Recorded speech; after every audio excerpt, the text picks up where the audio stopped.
তুমি আজ করছো না সেই পরিশ্রমটা যে পরিশ্রমটা দরকার তোমার সফল হওয়ার জন্য। তুমি বাইরে দেখাচ্ছ যে তুমি অনেক পরিশ্রম করছো, কিন্তু তুমি নিজেও জানো যে তুমি সেই পরিশ্রমটা করছো না, তুমি সেই কাজটা করছো না এটা তোমার সফলতা লাভের জন্য দরকার। আর কতদিন ঠিক এভাবে নিজেকে ঠকাবে, আর কতদিন লোকের কাছে ভালো সাজতে গিয়ে নিজেকে ঠকাবে? অনেক হয়েছে, এবার থামো, নিজের কাছে সৎ হও, না হলে সারা জীবন তোমাকে পস্তাতেই হবে। আজ তুমি অলসতায় ডুবে আছো, আজ তুমি খারাপ অভ্যাসের মধ্যে ডুবে আছো, আজ তুমি প্রোক্রাস্টিনেশনের মধ্যে ডুবে আছো, আর স্বপ্ন দেখছো লক্ষ্যে পৌঁছাবে।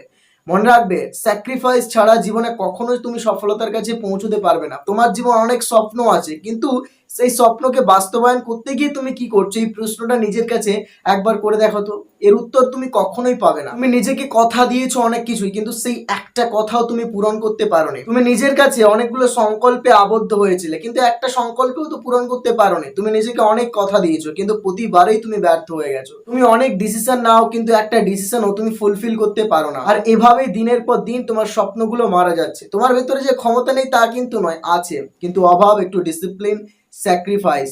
ডিসিপ্লিন এবং স্যাক্রিফাইস না ছাড়া জীবনে কখনোই সফল হওয়া যায় না, এটা মনে রাখবে।